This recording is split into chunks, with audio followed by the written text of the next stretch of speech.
রবি আর বিজয় ছিল খুব ভালো বন্ধু। দুজন একই স্কুলে পড়ত, একসাথে খেলতো, একসাথে পড়াশোনা করত। একদিন তারা ঠিক করলো জঙ্গলের ভিতর দিয়ে হাঁটতে যাবে। রবি একটু ভীতু, কিন্তু বিজয় সাহসী। তাদের একটা শখ ছিল যে জঙ্গলে ঘুরতে যাওয়া। তারা দুজনে জঙ্গলের দিকে রওনা দিল।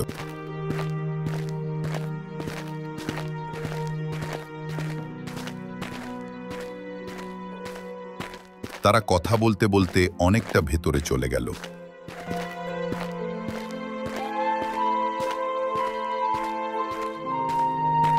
হঠাৎই সামনে থেকে একটা বড় ভাল্লুক এসে পড়ল। রবি একটুও দেরি না করে দৌড়ে গিয়ে একটা গাছে উঠে গেল।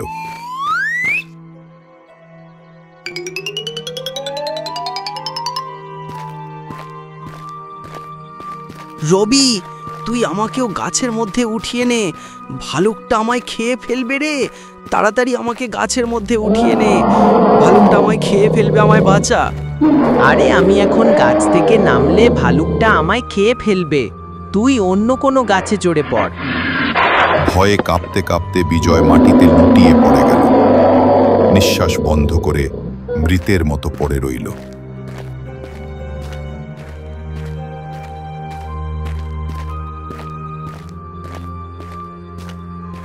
ভাল্লুক কাছে এসে তার গা শুঁকে দেখল, নড়ছে না দেখে চলে গেল।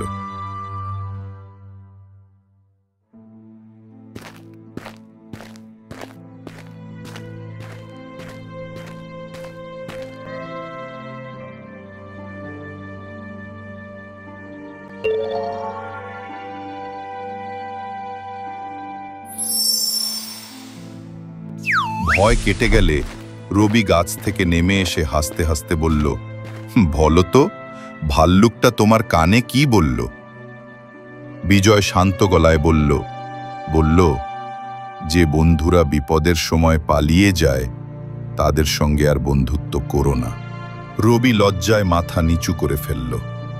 শিক্ষা: সত্যিকারের বন্ধু সেই যে বিপদের সময় পাশে থাকে।